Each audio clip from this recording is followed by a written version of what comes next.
What's up teman-teman semua, kembali lagi bersama saya di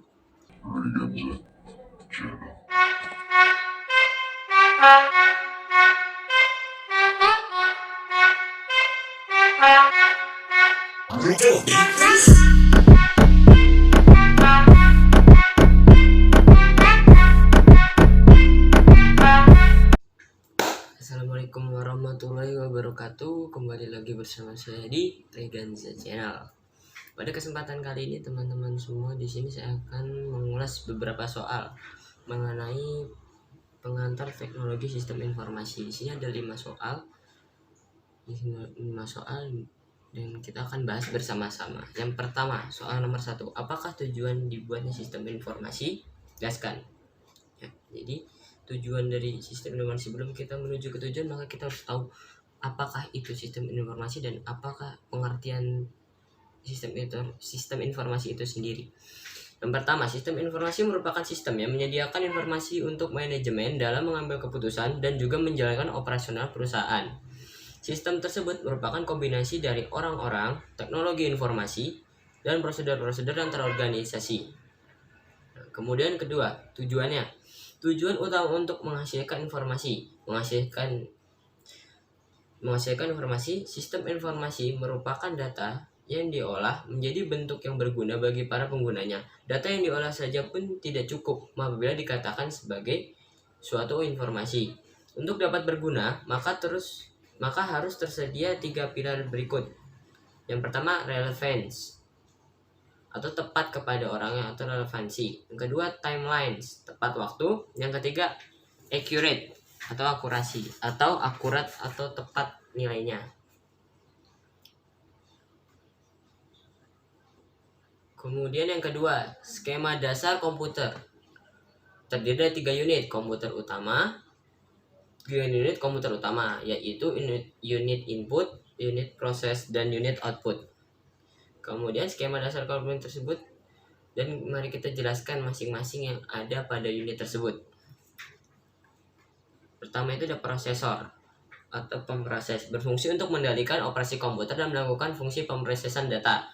Kedua, memori utama, berfungsi menyimpan data dan program, biasanya volatil, tidak dapat mempertahankan data dan program yang disimpan bila sumber daya listrik dihentikan. Yang ketiga, perangkat masukan dan keluaran, atau berfungsi memindahkan data antar komputer dan lingkungan eksternal, yaitu perangkat. Pemroses itu sendiri berfungsi mengendalikan operasi komputer dan melakukan fungsi pemrosesan data dengan langkah-langkah, yaitu mengambil instruksi yang dikodekan secara biner dari memori utama, mengkode instruksi menjadi aksi-aksi sederhana, melaksanakan aksi-aksi.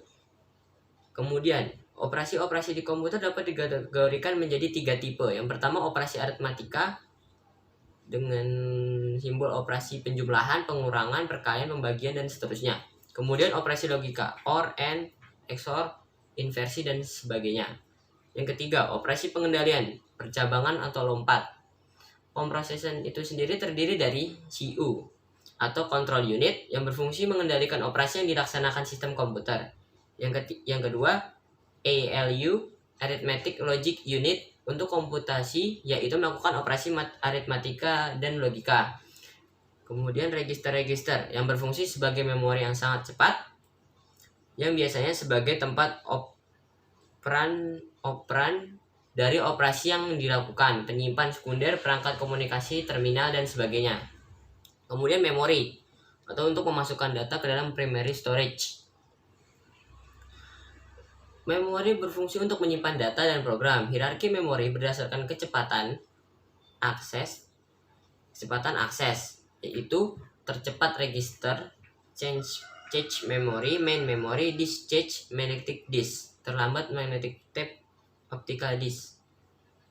Kemudian harga, semakin ke bawah harganya semakin murah. Harga dihitung dari rasio rupiah per bit data disimpan.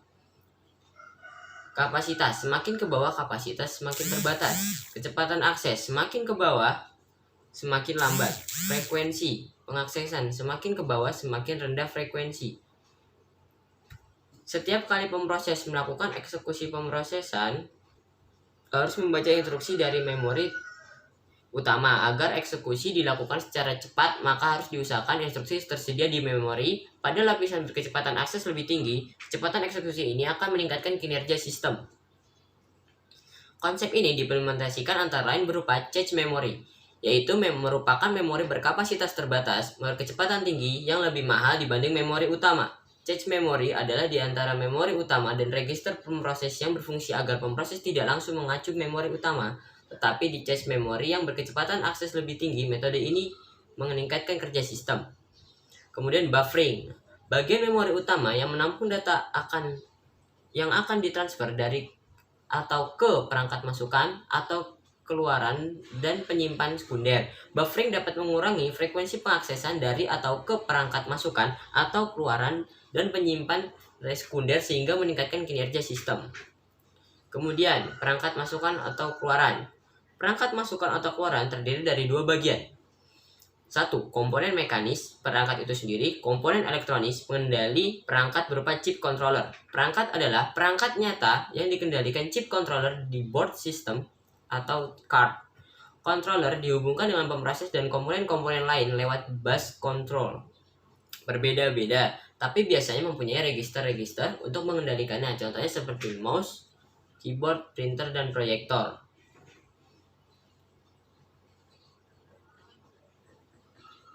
Kemudian selanjutnya soal nomor 3, konsep dasar dari komunikasi dan komunikasi data.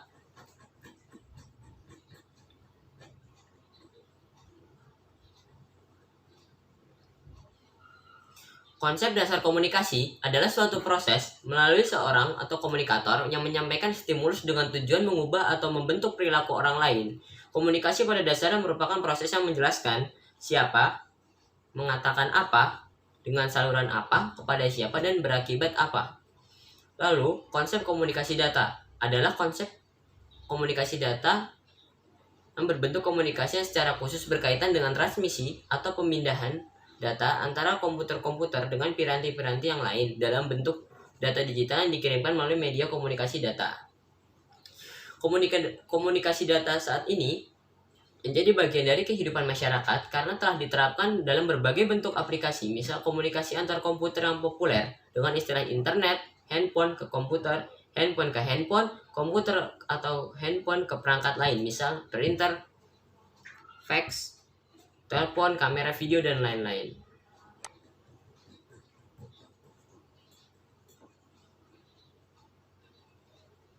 Kemudian selanjutnya, apa manfaat dan kelebihan DBMS dibanding dengan penyimpanan dalam bentuk flat file?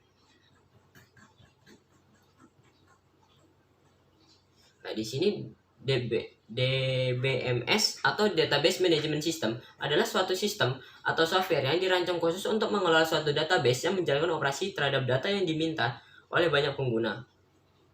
Tujuan utama penggunaan DBMS dalam jaringan komputer adalah untuk menghindari kekacauan dalam hal pengelolaan data yang berjumlah besar. DBMS merupakan perantara bagi pengguna dan DBMS dan database. Agar dapat berinteraksi dengan DBMS, maka pengguna harus memakai bahasa database yang sudah ditentukan. Ada dua jenis bahasa komputer yang dapat digunakan untuk berinteraksi dengan DBMS. Data Definition Language atau DDL digunakan untuk menggambar desain dari basis data secara keseluruhan, mulai dari membuat tabel baru, membuat indeks, maupun mengubah tabel. Data Manipulation Language DML digunakan untuk memanipulasi dan mengambil data dari database, menghapus data dari database, dan mengubah data pada suatu database. Kemudian, kelebihan dari DMBS itu sendiri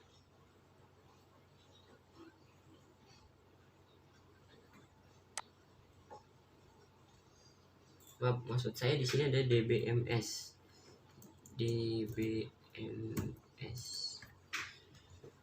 Penggunaannya cukup kompleks. Kompleksitas yang dimiliki DBMS mengakibatkan ukuran yang besar. Biayanya tidak tergantung pada lingkungan dan juga fungsi yang disediakan. Terdapat biaya tambahan untuk hardware. Dibutuhkan biaya konversi dalam penggunaan DBMS yang baru. Pada umumnya, performa kinerjanya menurun seiring waktu. Performa yang menurun akan mengakibatkan kegagalan yang lebih besar. Kemudian soalan terakhir, teman-teman. Soalan terakhir yaitu apakah yang dimaksud dengan data, informasi, dan sistem? Jadi pengertian dari data itu sendiri. Data adalah fakta-fakta mentah yang harus dikelola untuk menghasilkan suatu informasi yang memiliki arti bagi suatu organisasi atau perusahaan. Data terdiri atas fakta-fakta dan angka-angka secara relatif tidak berarti bagi pemakai atau fakta mentah yang belum diolah. Kemudian data terbagi menjadi dua macam. Berdasarkan macamnya, yaitu yang pertama, data internal, data yang menggambarkan situasi dan kondisi pada suatu organisasi secara internal, misalnya data keuangan, data pegawai, data produksi, dan sebagainya. Kemudian yang kedua, data eksternal, data yang menggambarkan situasi secara kondisi yang ada di luar organisasi. Contohnya adalah data jumlah penggunaan suatu produk pada konsumen, tingkat preferensi pelanggan, persebaran penduduk, dan lain sebagainya. Kemudian pengertian dari informasi. Informasi adalah hasil pengelolaan data yang telah mempunyai arti sehingga dapat digunakan khususnya oleh manajemen dalam membuat keputusan. Contoh dari informasi, misalnya ada fakta bahwa seseorang nasabah menabung di bank. Datanya ada pada slip tabungan atau rekaman komputer. Bila semua data uang tabungan yang ada dalam periode tertentu dijumlahkan, maka jumlah di hasil tersebut disebut dengan informasi. Yang ketiga, pengertian dari sistem adalah kumpulan dari bagian-bagian atau hal-hal yang berkaitan dan beroperasi atau bekerja secara bersama-sama untuk mencapai satu atau lebih tujuan. Dan kemudian sistem terdiri dari dua elemen, yaitu sistem terbuka dan sistem tertutup.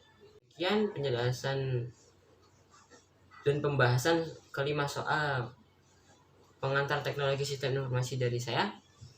Kurang lebih mohon maaf. Sampai jumpa di next video selanjutnya.